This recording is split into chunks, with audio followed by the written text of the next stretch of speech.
So last summer, I took it upon myself to run a petition to force the city to reduce our property taxes. They took $19.4 million from our second hospital account. Bramptonians should be shocked that the hospital account was 6 years into it. We've seen so many groundbreaking ceremonies and yet no hospital, no construction, nothing. We have to ask the question, at what point in time are we going to accumulate the 125? And before I proceed with that, I want people to understand that Brampton needs to clean up not only on the physical side. We drive around our city. 6 investigations in City Hall. 6 investigations? 6 investigations to City Hall. But those were closed investigations. Well, this is a picture of Brampton of 2018. 2018. Yes. And this is Brampton 2026. 26, okay. Current.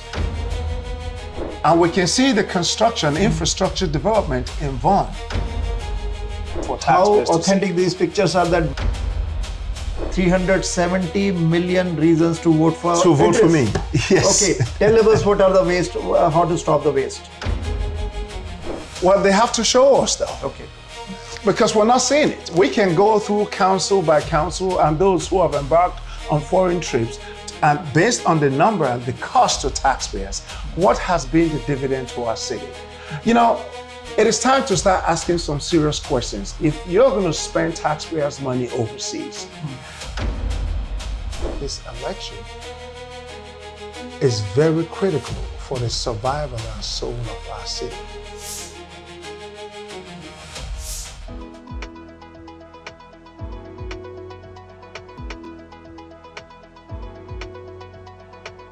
The next municipal election will take place on Monday, October 26, 2026. 26th of October, municipal elections. City of Brampton residents will vote on 26th of October.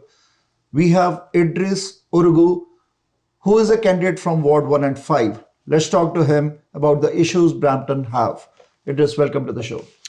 Thank you. Thank you for having me. Are you election ready now? I think I have been ready.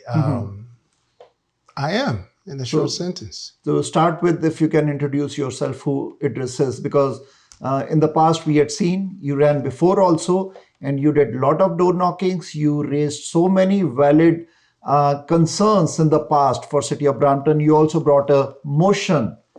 Tell us about who Idris is. Well, thank you, Nitin. My name is Idris Urugu. I have been primarily known as an advocate.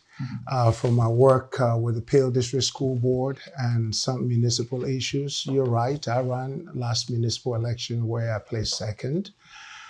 As a resident of this city, as you start to watch what has been going on in your city, I think it should bring capable people into municipal election. I want people to know that municipal election impacts us the most. It's not federal, it's not provincial. It's on your taxes, it is the municipal election. And I think this election is very critical for the survival and soul of our city. And with that being said, it requires competent hands to step in and help steer our city. Don't you think that our city is in a capable hands for last 2 terms or 3 terms? Well, I don't think so. And I don't believe so either. And here are the reasons why. As I go door knocking, I have been listening to what so many Bramptonians are paying, taxpayers. An example, massive hike in our property taxes. Massive hike in property taxes. But City of Brampton claimed in this year fiscal budget that there is a 0% tax hike. And you said that it's a political gimmick. It is. It is. Okay. I delegated. So last summer, I took it upon myself to run a petition to force the city to reduce our property taxes. I wasn't sure if it was going to materialize, but based on talking to so many taxpayers, one primary issue that comes is property taxes. I did that petition on January 27 this year. I was delegating at City Hall before council, where my work and perhaps other voices forced the city to reduce the 1.5 municipal portion of the proposed property tax to zero. However, it's not zero because there is nobody in the city who isn't paying the city some amount. Some people will tell you the property taxes have gone higher. It is not zero. So what is that 0% tax hike by city that claimed?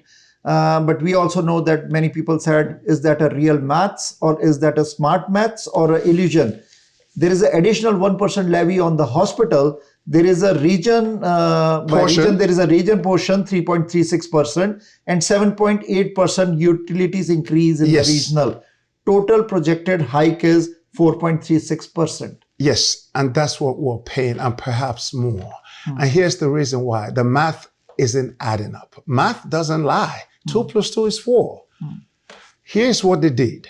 In order for an election year, in order to arrive at the proposed 0% property tax, they took $19.4 million from our second hospital account. Bramptonians should be shocked that the hospital account, the second hospital levy, is down by $19.4 million. They scrapped major infrastructure development like the downtown renovation on the downtown district, from firefighting critical equipment. They took about close to $50 million off the shelf from that project and deferred some products and went in debt for about $90 million just to meet the 0% property tax. So this is kicking the can, which we are going to pay. So you are saying that 19.4 million has been taken from Peel Memorial Hospital Reserve Fund. Yes. That what you mean to say? Yes, absolutely.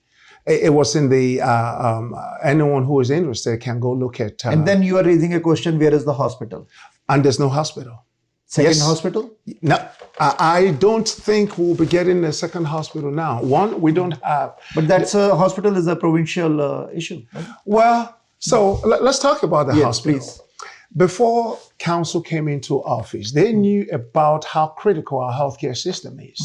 This same council declared a healthcare emergency in 2020. In 2020. We're 6 years into it. We've seen so many groundbreaking ceremonies and yet no hospital, no construction, nothing. You know, we have to be able to provide our own 10% local share, to which we've been paying 1% towards the hospital levy. So when you deplete that amount by 19.4%, we have to ask the question, at what point in time are we going to accumulate the 125? And before I proceed with that, I want people to understand that we had a surplus in that hospital levy of 22 million. Then when Power 14 introduced the motion for the 1% hospital, we were able, council did something. They funded that right away with $65.5 million, plus the $22 million that was a carryover from previous levy. That's $88 million. This was all in 2022 or 2023 when Power 14 brought that motion.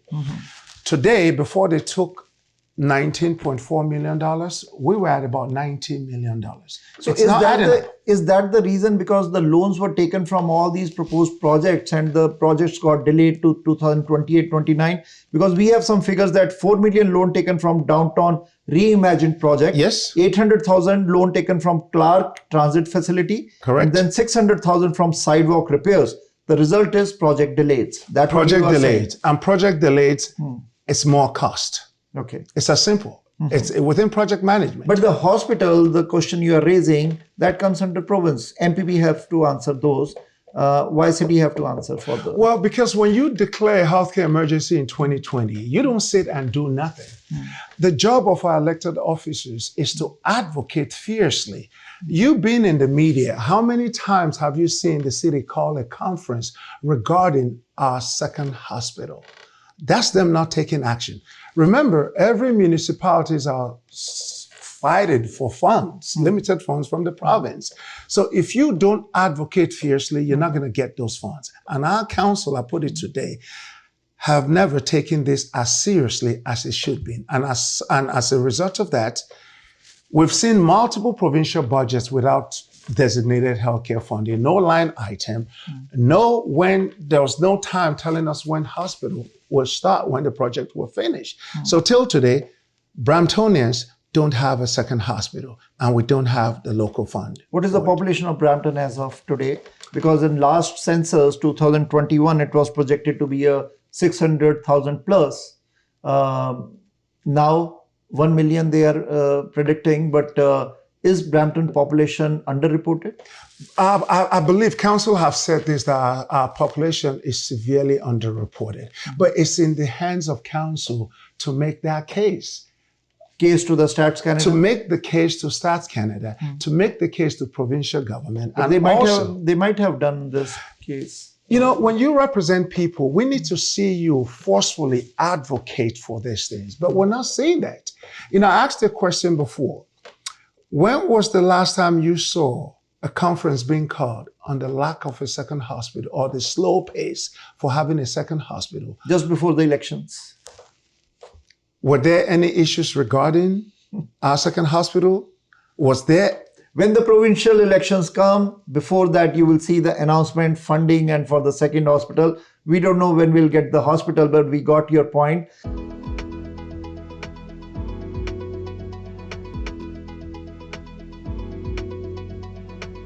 The next municipal election will take place on Monday, October 26th, 2026.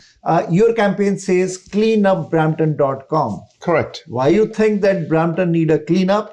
And what is this cleanupbrampton.com? What is there inside cleanupbrampton.com? Thank you. I thought carefully about the site. Brampton is a cleanup not only on the physical side. We drive around our city. I live in my side of my neighborhood. Our parks are filthy. Our city is filthy. We can see it. Our parks are not well taken care of. I don't need to make that case. And we need to clean up our fiscal side of it. In City Hall, we've heard tons of cases of financial misappropriation, financial management, and borderline corruption.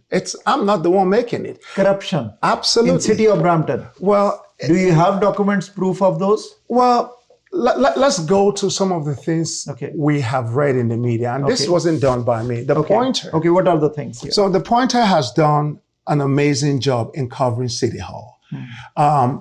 This year, we read an article in the Sun that informed us about the $78 million from 175 Sandalwood. Electra building. Yes. That money was gone. And we can look at the Brampton University, Brampton U. Brampton U? We can look at Brampton Why U. nobody is talking about Brampton U now? Because now you're in Ward 1 and 5, and Brampton U was started by the present regional councillor, Rovina Santos. Correct. And 600,000 for their logos, everything was created, and taxpayers lost that money. So you are raising that question in this elections? Yes, I believe these are very important questions. When taxpayers are facing mounting pressure, I think it is time for us to look at the city and see how efficiently and effectively we're working.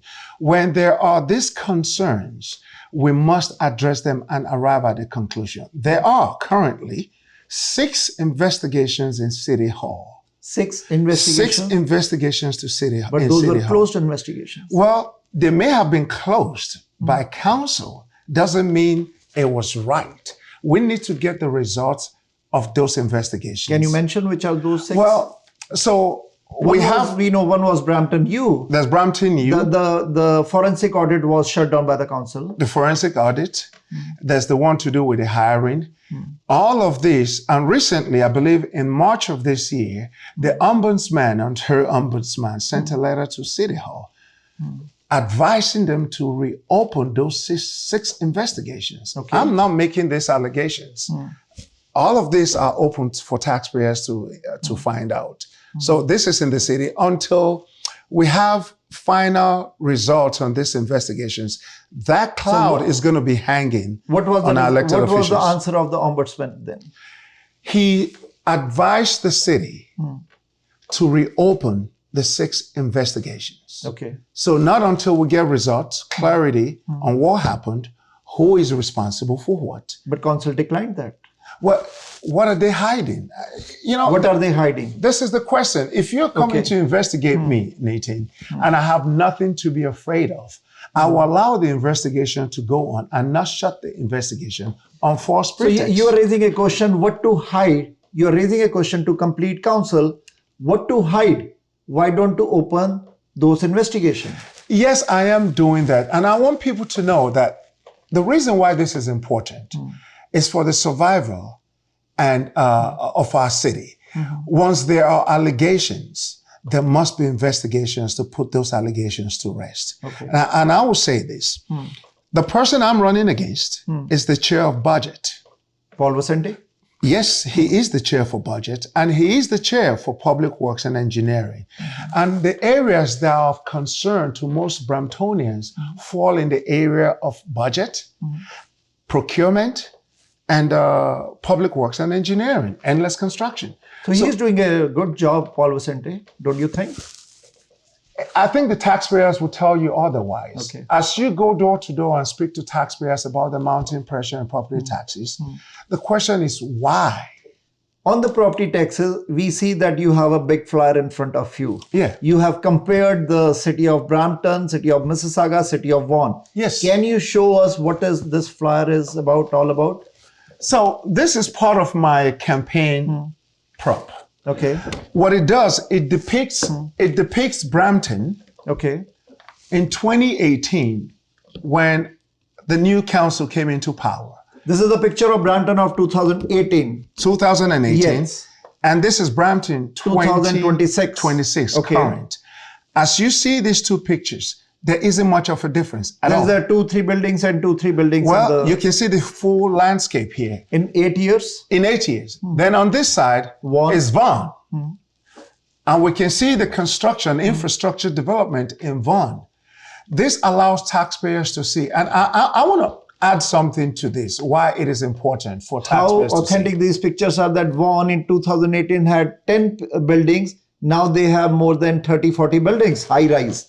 And here on the city of Brampton, these are the pictures, if you show us to the camera, these are the pictures which Idris is highlighting in terms of visualization that in 8 years, the development of downtown Brampton versus the development of Vaughan in 8 years. And also the development of Mississauga, you must have those figures also. If you can tell of two cities, the per unit, what are the figures? Well, the unit per resident in Toronto is 2.15. Okay. In Mississauga is 2.12. In Vaughan is 2.53. And in Brampton is 10.4 residents per unit. So this completely tells us what we see, what we feel every time. You drive on numerous streets, you see tons of basement dwellings, you see multiple people in their homes. But I tell you, that's not the story. What the story actually captures is that our infrastructure development are not coping with the current realities facing our city. It tells us that we do not have enough purpose-built rentals. To tie to this is the Bill 23, which is the Build First Act bill by the provincial government to build 1.5 million homes in Ontario. And Brampton's portion is 113 units. When you meet 80% of that goal, you get some money to help with developmental charges for your infrastructure. Brampton is only gotten $25.5 million in 2023. Till this date, we are unable to meet this desired goal. So where the taxpayers' money is going, because in 2018, if we remember that there was a plan of vision, Brampton Vision 2040. Yes. So we are in 26. Right. So another 14 years for that vision to be completed. Is 2040 vision still active with the Brampton? No, 20 vision, it's not active. Here's what happened with the 20 But we vision. spend a lot of money for the consultation. Well, yes, we spent tons of money on consultation. It was an agreed upon program to be instilled by the current council. In 2018, when they came to office, they terminated it. Okay. And I'll tell you the impact of that. What the impact is right now is we're having buildings in different parts of the city without a coherent plan. And that has created more problems with NIMBYism, which people shouldn't have. But because as you mount high rises in different areas of the city, infrastructure is not rising to that level. Infrastructure does not match all of that buildings. You go to areas where, if you go on Center, you come into the estates of Credit Ridge, and residents have pushed back against it because one, those high rises don't conform to the current buildings in that area. There are no schools. The infrastructure is not enough. Community centers are not there to service those particular neighborhoods. So now we're building without a coherent plan. And taxpayers are feeling the impact of this because all of this are going to create congestion on our roads, congestion in our neighborhoods, and less infrastructure to service these particular neighborhoods with high rises. And that's the problem. So to answer your question, no, we do not have the 2040 vision. There are pieces and bits of them that are still there, but it does not amount to any coherent plan. But for a taxpayer city money our has been size. spent on that vision. We paid to the consultant. We hired the consultant by the Brampton for that vision. We saw all those drawings, figures, and pamphlets about the 2040 vision. But city says that it's still active, and you're saying 2040 vision is bit and pieces is not active. It's not, and that's the tale of our city. We embark on so many projects we don't complete. We spend tons of money on consultation. In your campaign, you also wrote that why to waste money, stop the waste, and don't spend much of the money has been spent on the failed projects. Yes. I have a list, 370 million spent with little or no return. Yes. And that is what your campaign also say, 370 million reasons to vote for. To vote for me. Yes. Okay, tell us what are the waste, how to stop the waste. How to stop the waste? Yes. Stopping the waste comes with accountability. Okay. It comes first with recognizing that we have to get the results of the 6 audits. Okay. That's how crucial this is. 6 audits. Or Okay. the 6 audits. That tells us where and what our money were used for. Once we get that, then the next thing is to go back to do what Linda Jeffrey, the previous mayor, had in mind for firing the CEO then, and hiring Jim MacArthur, who was the Auditor General, to review all of the spending. Here is what they found out: 68 cents of every dollar of our money was going to salaries and benefits. Today, we're back to that same situation that Linda Jeffrey was trying to address. We have a lot of spendings on salaries and benefits that don't, let me finish this point, that don't correlate with the services that are being delivered to taxpayers. Okay. That's okay. I can give you an example. The Sunshine List. In 2017, we spent $19 million in cost for 746 employees who make 100,000 and over. As of 2025 or early 2026, we have spending $270 million for 2,117 employees. What taxpayers should ask themselves is, how much has their services improved? Now, instead, they've been gutted. From enforcement, which we don't have, to clean up our parks, to paying municipal fees for community parks and community centers. It is, but city says we have more bylaw enforcement officers. We have all those vehicles mounted with the cameras with the bylaws, 7 vehicles they introduced. And they said now we have hired more bylaw officers. They have strong 311. And you are saying that 1.2 million spent for the luxury travel, 12 million for non-competitive contracts, 4.7 million for the severance payouts, 186 million poor real estate decisions. These are all the lists in your campaign. Those are facts, because those are things that are in the public domain. If you subscribe to any of the media, you look into it, you will see that. The $1.2 million spent on luxury travel, it's confirmed. I did a post on this on my social media on the same person that I'm running against, having spent about $9 to $10 million to travel to Taiwan. For what purpose? No report was tendered to the city. Competitive bidding in our contracts. So you are raising a question that any councillor who traveled out of to overseas, they have not brought any investment here? Well, they have to show us though. Okay. Because we're not seeing it. We can go through council by council and those who have embarked on foreign trips, and based on the number and the cost to taxpayers, what has been the dividend to our city? You know, it is time to start asking some serious questions. If you're going to spend taxpayers' money overseas, taxpayers are owed the opportunity to see the report. For what purpose? Right now, we don't have that. Idris, you said that your plan, a plan anyone residents can trust, a public spending dashboard for full transparency? Absolutely. Okay. So when you see where a lot of our money, our budget is being spent on, it calls for transparency. It's not just talking about it, it's doing it. So one of my motions, should I become elected,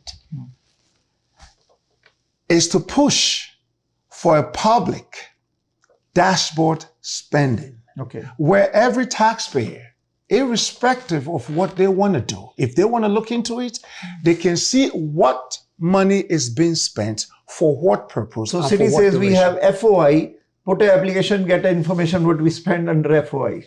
Well, FOI is not working like it should work. And I think we all know there's an example of why FOI doesn't work as it is right now. Okay. It's the issue of the Argo. The city spent $11 million on Argo buses when our transit system suffered a $17.5 million deficit. And that was a sole source contract that was never discussed in council. And reason of deficit in the transit is? Well, the reason doesn't add up because we don't plan based on the idea that foreign students are going to be the sole beneficiaries of our transit system. Then when the federal government said we're going to manage our immigration system properly, now we're stuck. When the city is planning, you want to plan for the taxpayer and give room for additional. But instead, the $17.7 million spent deficit on transit was one that Bramptonians should not take lightly. It speaks to poor planning. It's as simple as that. Okay.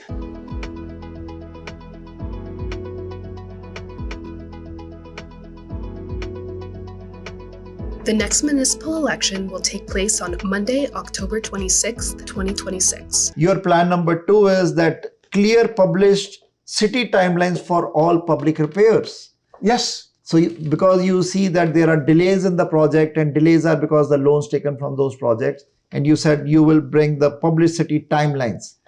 So city is also publishing timelines. They have delayed it because for whatsoever reasons they are. No, if the city and if the city is doing exactly what the city claims that they're doing, we will not have the massive delay in construction. Okay. For residents who have to take the Queen Street West, it's a nightmare.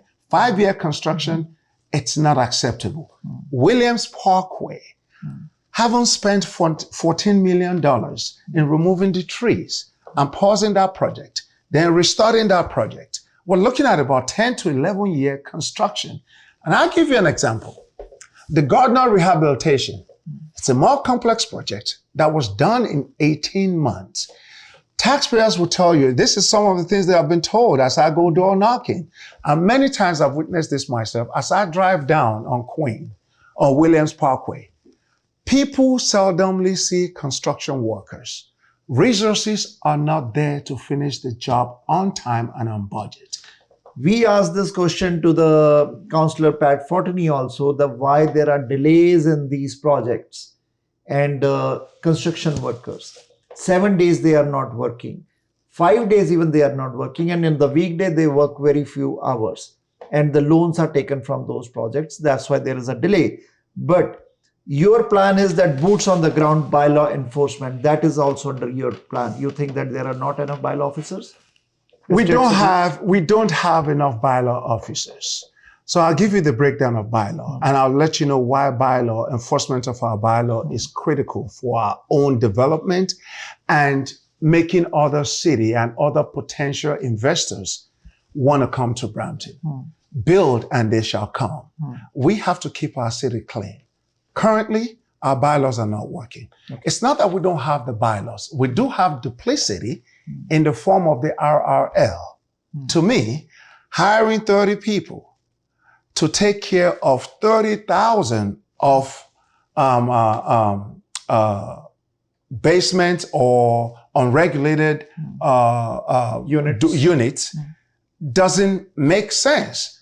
30 people cannot take care of 30,000. So in your plan, you will hire more bylaw officers. I think, so I'll give you this so that Bramptonians should understand how bad situation is. Currently, in trying to get the budget for bylaws specifically, you can't. I found this. $10 million was the budget for our bylaws, legal department, and enforcement, legal department, and the clerk's office. $10 million. Let me tell you, to see how bad this is. I'll give you an example. Innovation District. Over $100 million has been spent in that. There's nothing there that directly impacts or benefit the lives of the hardworking taxpayers of this city. If we are putting $10 million in bylaw, it tells me we do not prioritize bylaws. And my advocacy, remember, led to the city bringing a motion to be able to fine businesses for having their shopping carts all over. Till today, those shopping carts are found all over our streets. Where's the bylaw that was just passed? We don't have an enforcement habit in this city. Our city, realistically, is not serious or not prioritizing bylaw. And as a result, taxpayers are paying the consequences of that. If we manage our money properly, yes, we will address that. Yes. Let's talk about the crime, about the public safety issue that is also a concern with the residents across Canada, across Ontario, across Brampton also. Our Peel Regional Police has a budget of $1 billion yearly. There was a recent motion which was declined by most of the council, and it was raised by the Deepika, the Mela from Mississauga. Some Caledon councillor, they voted in favor for the audit of the Peel Police. What is your thought on Peel Police audit when they get a $1 billion of budget yearly? The answer to that is we cannot arrest our way out of our current situation. The city has increased severe burden on taxpayers. And a lot of that money has gone to the massive police budget within a very short term, within 5 years. For taxpayers to understand this, I am for community safety. I think the level of crime rate we're witnessing in Brampton and the lawlessness is astronomical, does not make for a civil society. So you are in the favor of auditing or no? Oh, absolutely. I think I'm in favor of auditing. And this is the reason why. While we support our uniformed police officers, there is nothing wrong for taxpayers to ask questions about where and what this money are being used for. Most organizations will welcome an auditing unless you are afraid of something. The question is, I respect Councillor Deepika for bringing this motion, but I must say, I do not understand why my councillors voted against this. It shows a pattern that we all are familiar with. There is nothing for the Police Services Board to be afraid of, unless there's something that they're hiding. We want to be able to improve on security. We want to be able to have our uniformed police officers have all that they need to be able to fight crime. But it's incumbent upon us to ask some questions. It's not anti-policing. When I compare our budgets to that of Toronto's, our budget has gone up over 5 years by 81%, from 462 million to about $1 billion. That of Toronto has gone up for the same time, 33%. And I must add, when you look at the amount that goes into management, the upper level of the police force, it's unconscionable not to be able to have the same result, match how much our current chief is earning, $611,000 in addition to his benefit, and the deputy $500,000. So got your point that you are in favor of auditing Peel Police when they get a $1 billion of budget. Nivas living, the seniors living, there was a controversy involving the deputy mayor. What are your take on that? So the issue about the Nivas living, it's very concerning. These are some of the things that taxpayers are worried about. As we start to get the drip, drip, drip, drip, And no conference is called to address taxpayers and give us a clear picture of what is happening. Was there a conflict of interest in that case? Absolutely, there was a conflict of interest. There has been conflicts of interest in so many of these cases. If there are conflicts of interest, then we have the right to ask questions. You should not be in council while supporting a business that you benefit from one way or the other. Okay. What is your message to the present councillors, Rowena Santos and Paul Vicente, because you are in the race and you raised very valid concerns with all these posters which you are having about the development, taxes, and what your plan is? What is your message to them? Well, it's not personal. They are the incumbent. I think most of us who are running, we're running because we believe we can add value to this. And I see the opening that taxpayers are not getting value for their buck. And as we continue to watch this election is so critical that the taxpayers have to be notified of all of this information. Running a city, it's not an easy job, but we expect you when you get there to be able to deliver the basic services. That's what I intend to do. I do not intend to pursue programs that don't add direct benefit to the hardworking taxpayers of this city. We've gone through that. Our city is in crisis, but we still have to be optimistic. You know, we have to do something different from continuously doing the same thing. You know, in this election, everyone should come out and vote because our city needs the voices of taxpayers.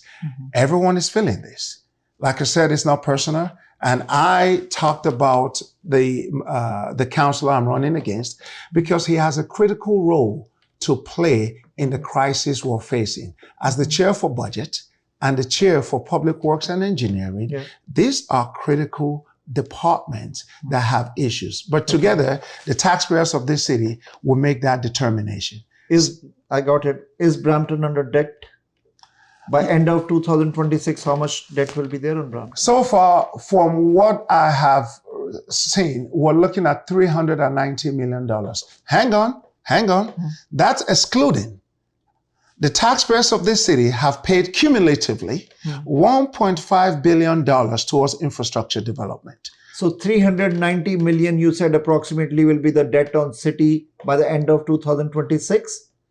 When we asked this question, some of the councillors, some of the elected officials, they said city is never under debt because of the property tax hikes or the other taxes. Well, you see, that's the misleading concept because that burden is being carried by myself and so many taxpayers. So when you say the city is never under debt, somebody is paying for the massive hike in property taxes. Somebody is paying for the police budget. Somebody is paying for all of these things. They're not giving it to us for free. So as taxpayers, we have the right to be able to ask questions. When they don't do what is right by the taxpayers of this city, it's upon us to call them. And to say that the city is not in debt tells me there is no proper understanding of the impact, the massive burden is weighing on taxpayers. Okay, Idris, thank you very much for coming and giving us all these insight with the cleanbrampton.com. Before we let you go, what are the 370 million reasons the city of Brampton residents should vote for you, particularly the residents of Ward 1 and 5? What are those 370 million Well, reasons? the residents of Wards 1 and 5 are aware about our massive tax hikes that we bear the burden of. They are aware for the endless construction. They are aware of not feeling safe in our city. They are aware of not even being able to afford basic municipal services. All this aren't just happening because council doesn't have the money. A lot of this can be funded based on the amount that we pay, but currently we're not getting value for our money. We see endless construction that has significant impact on our well-being, on our emotional state, clogging the outreach of our city. Williams Parkway, Queen, and the basic infrastructure, Chris Gibson, that is now done, been out of commission for 4 years, the youth center in Vorden, and the high rises that are coming up. We need a coherent plan for the city. We need leaders that actually care. We need people who would pursue transparency and be subjected to accountability by the taxpayers. That's what I intend to do. And I intend to serve and go back to basic municipal function by delivering the basic services and holding people accountable, just the way I want to be held accountable. Vote on October 26th for Idris Urugu. Vote for change. Our city is in trouble, but hope is on its way. Thank you. October 26th is that day. Bye-bye. Thank you, Idris. Thank you very much. Thank you so much. Thank you.